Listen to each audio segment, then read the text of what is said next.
Naledi Kosana stepped off the plane into the warm night air of Botswana, her heart beating fast with hope. 9 years in America felt like a lifetime. Detroit nights, long shifts, loneliness. All of it faded as soon as she smelled the dust and earth of Mabunda City again. This was home. No matter how far she had gone, this place lived inside her.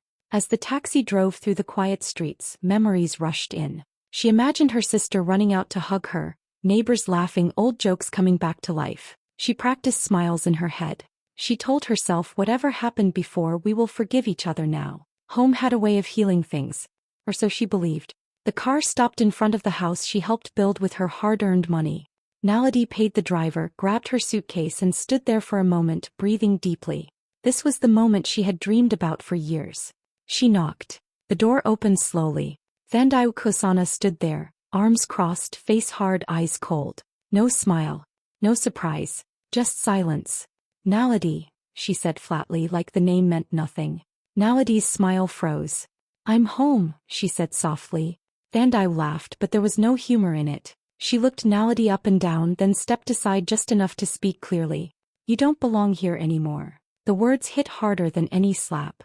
In that instant, Naledi understood something was very wrong. The home she carried in her heart was only an illusion. Thandai stepped fully into the doorway, blocking Naledi from entering, like a guard protecting something that was no longer hers. She let out a sharp laugh and shook her head. So this is the big return, she said.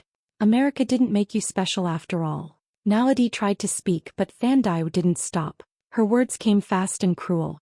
She talked about Naledi's American dreams, mocking the way she left Mabunda with hope in her eyes. You chose dollars over family, Thandai snapped. You disappeared for 9 years. We struggled here while you were chasing a life overseas. Naledi's chest tightened. He wanted to explain the night shifts, the hunger, the loneliness. But Thandai had already decided the story she wanted to tell. This house isn't yours anymore, Thandai continued, her voice loud enough for others to hear. It belongs to me and my husband now. Sibusiso Makona. We are the ones living here. You are just a visitor. Before Naledi could react, Thandai grabbed her suitcase and dragged it across the floor. The sound was rough and final. She pulled it outside and dropped it onto the dusty ground like it was trash. The door slammed shut. Naledi stood frozen. Slowly, neighbors stepped out of their homes. No one spoke. No one helped. Eyes followed her quietly, full of curiosity and judgment. The shame burned hotter than the night air. Naledi picked up her suitcase with shaking hands and walked away from the house she once dreamed of returning to. She had nowhere to go. When the streets went quiet, she climbed into her old rental car, curled up in the back seat and stared at the dark roof above her. That first night back home, Naledi didn't sleep. She held her bag close and listened to the sounds of Mabunda City, realizing that coming back hurt more than leaving ever did. As Naledi lay awake in her car, sleep refused to come. The quiet of Mabunda slowly pulled her back into memories she tried to forget. Detroit. Cold nights. Empty streets. A city that never felt like home but demanded everything from her. She remembered working night shifts that broke her body. Long hours in noisy factories where her hands ached and her back burned. Some days she cleaned offices. Other days she cared for elderly people who didn't know her name but needed her strength. She smiled through exhaustion because she had no choice. Rest was a luxury she could not afford. Every month her money went back home. School fees for younger relatives. Repairs for the house. New doors. Fresh paint. Each transfer came with hope. Each one felt like proof that the pain meant something. When she called home, she never complained. She didn't want pity. She wanted pride. Thandai's voice always sounded the same on the phone. Calm. Distant. We'll talk when you come back, she would say. Everything will make sense then. Naledi believed her. Those words kept her going on nights when she wanted to quit and come home with nothing. But America was not a dream. It took her youth, took her health, took birthdays, funerals, and moments she could never get back. She ate cheap food, lived in small rooms, and counted every dollar. While others imagined her living large, Naledi was surviving, not living. Now, sitting alone in a parked car, she felt the truth settle deep inside her chest. All her sacrifices had been forgotten. Her struggles were erased with one cruel sentence at the door. America didn't make her rich. It made her strong. And for the first time, Naledi allowed herself to cry. Morning came softly over Mabunda City. Naledi woke up stiff and tired in her car, the the sun already warming the dusty streets. Her eyes burned from a night without sleep. She washed her face with a bottle of water, fixed her clothes as best as she could, and drove toward Kalagati market. She didn't know what else to do. She just needed to feel human again. The market was alive. Vendors called out, pots clanged, and the smell of tea and fried dough filled the air. Naledi walked slowly between the stalls, her suitcase rolling behind her. That's when she noticed a small tea stand run by an elderly woman with kind eyes and a calm smile. A handwritten sign read, "Hot tea. Sit and rest." "Dumala, my child," the woman said warmly. "You look tired." Those simple words cracked something inside Naledi. She sat down without thinking. The woman introduced herself as MMA Polisa and poured her a cup of tea, strong and sweet. Then she added bread and beans, pushing the plate closer like it was the most natural thing in the world. Naledi tried to say thank you, but her voice failed her. The tears came suddenly, heavy and unstoppable. She covered her face and cried like she had been holding it in for years. MMA Polisa didn't rush her. She didn't ask questions. She simply sat beside her, resting a gentle hand on her shoulder.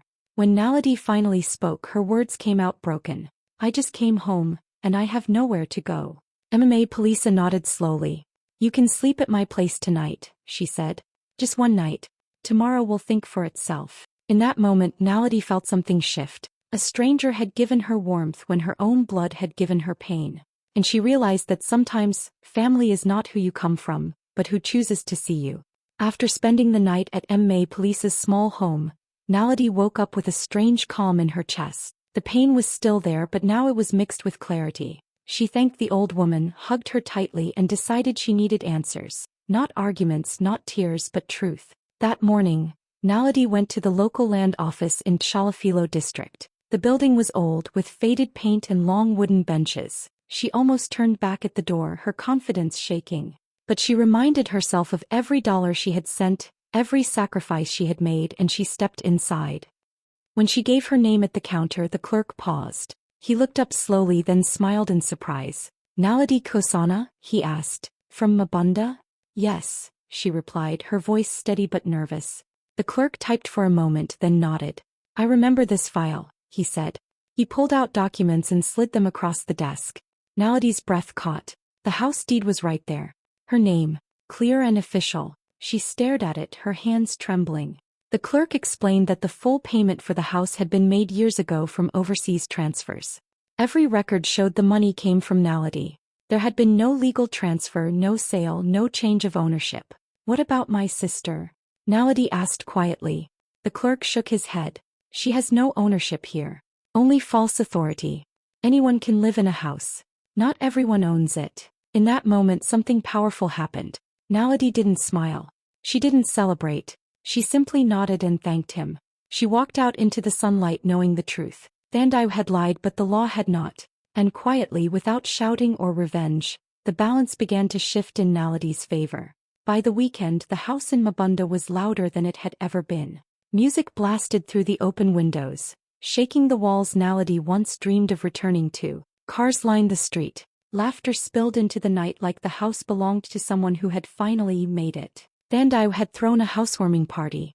She moved through the crowd like a queen, dressed to impress, holding a drink in her hand. Neighbors, friends, and even distant relatives filled the yard. Sibusiso stood beside her, smiling proudly as if everything around him was earned fairly. Naledi stood across the road, half hidden in the shadows. She hadn't planned to stop, but curiosity pulled her there. She watched quietly, her heart steady, her face calm. No one noticed her at first. Then Thandai's voice rose above the music. "Some people leave this place thinking America will save them," she said loudly, laughing. "They come back with empty hands and big stories." The crowd laughed with her. "A failed immigrant is still a failure." Naledi felt the words land, but they didn't break her. She already knew the truth. Thandai pointed toward the house, lifting her glass. "This is what staying home builds," she said proudly. "Not running away." People clapped. Someone turned up the music again. The mockery continued, wrapped in jokes and smiles. Naledi took a slow breath. Just days ago these words would have crushed her. Tonight they felt different. She watched Thandai laugh in a house she didn't legally own, celebrating a lie that was about to collapse. Naledi didn't argue. She didn't interrupt. She didn't defend herself. She simply turned away and walked back into the night, holding the truth close. Every laugh behind her added weight to what was coming next. And for the first time since returning home, Naledi wasn't the one exposed. He was the one waiting. The Mabunda Civic Hall was full that afternoon. Wooden chairs scraped the floor as community elders took their seats, faces serious, voices low. Word had spread quickly. A family matter had become a community matter and everyone wanted the truth. Naledi sat quietly in the front row, a thin folder resting on her lap. She wore no fancy clothes, no makeup, no anger on her face, just calm. Thandai sat across from her, shifting in her seat, whispering to Sibusiso, her confidence already cracking. When Naledi was asked to speak, she stood up slowly. Her voice was soft but steady. "I didn't come here to fight," she said. "I came to explain." She opened the folder and handed the papers to the elders. One by one they examined the documents. The house deed with Naledi's name clearly printed. Bank transfer records from America, dated over many years. Receipts, signatures, proof that could not be argued with. The room went quiet. No whispers, no laughter. Just the sound of papers being turned and elders exchanging long looks. Thandai jumped to her feet. "These are lies," she shouted. "She abandoned us. She has no right." Her voice grew louder, desperate. She accused Naledi of forging documents, of trying to shame the family. Naledi didn't respond. She didn't even look at her sister. One of the elders raised his hand, silencing the room. He turned to Thandai. "If these are lies," he said firmly, "then explain the transfers. Explain the deed. Explain why your name is not here." Thandai opened her mouth, then closed it. Words failed her. Her anger turned into panic. The elders leaned forward, their expressions hard now. "We are waiting," one of them said. And in that heavy silence, the truth stood louder than any scream. The hall was still tense from Naledi's calm presentation, but the weight of the truth began to shift everything. One elder, flipping through the documents, looked up sharply. "This says she paid for renovations and furniture. Where is it now?" Thandai's confident mask cracked. I, she stammered, but the elders were already asking questions too pointed to ignore. One by one, details came out. The expensive sofa that had vanished, the dining table sold without permission, the money she claimed was rent, that never went to the household but to impress her husband. Every lie Thandai had spun was unraveling in front of everyone. Neighbors whispered, eyes wide. Some shook their heads in disbelief. Others muttered about years of watching Thandai act like the rightful owner while Naledi suffered abroad. The room's mood changed from curiosity to outrage. The community that had once cheered Thandai silently now turned against her. Sibusiso, standing stiffly beside her, looked between the elders and Thandai. His face darkened as the lies hit home. "You sold the furniture? Used her money?" he shouted. Thandai tried to speak, but the words came out weak and jumbled. Finally, Sibusiso stormed out, slamming the door behind him. The sound echoed through the hall like a verdict. Thandai's arrogance and greed had not just failed her. They had destroyed the image she tried so hard to protect. People in the room shook their heads, some whispering support for Naledi, others glaring at Thandai. Karma, swift and undeniable, had arrived. Every lie, every betrayal, every selfish act that Thandai had counted on to stay hidden was exposed in a single silent moment. Naledi stayed quiet, letting the truth do its work. No words, no threats, no anger. Just the undeniable power of honesty and courage standing firm against greed. Naledi could have taken revenge. She could have thrown Thandai out, demanded apologies, or made the community watch her sister suffer. But she didn't. She knew that revenge would only keep her tied to the past. Instead, she looked forward, imagining what she could build with the strength she had earned. The house she had fought for became something new. She opened its doors not for herself but for others. Women in Mabunda, returnee migrants from cities like Francistown, and single mothers who struggled to make ends meet found a safe space inside. Naledi transformed the rooms into classrooms and workshops.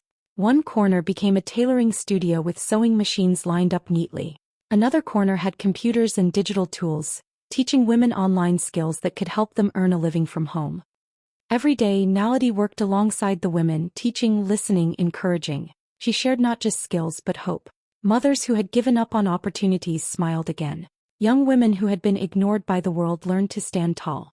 News of the project spread quickly. Local newspapers wrote about it. TV crews from Francistown and Gaborone came to film the women learning, laughing and creating.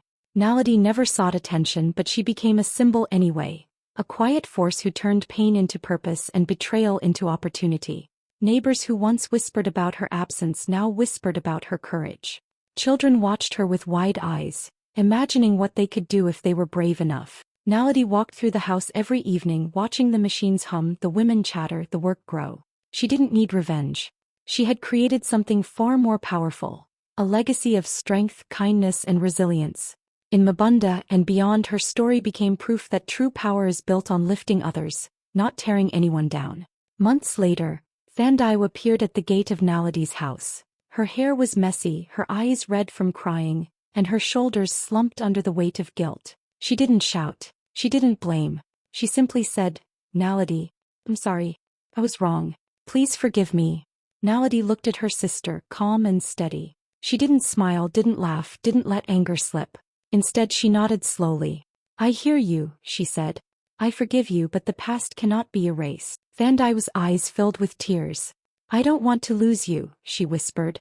"You won't lose me," Naledi replied firmly. "But the house, it is not yours anymore." He paused, letting the words settle. Then she added softly, "I can help you start over, teach you, guide you. But this house belongs to the work we are building together for others." Thandai nodded, humbled. She didn't argue, didn't complain. Naledi stepped outside, letting the morning light wash over her. The sun rose slowly over Mabunda city, painting the dusty roads gold. She breathed deeply, feeling the warmth and the promise of a new day. "I didn't come back to take my place," she said, her voice quiet but strong. "I came back to build my own."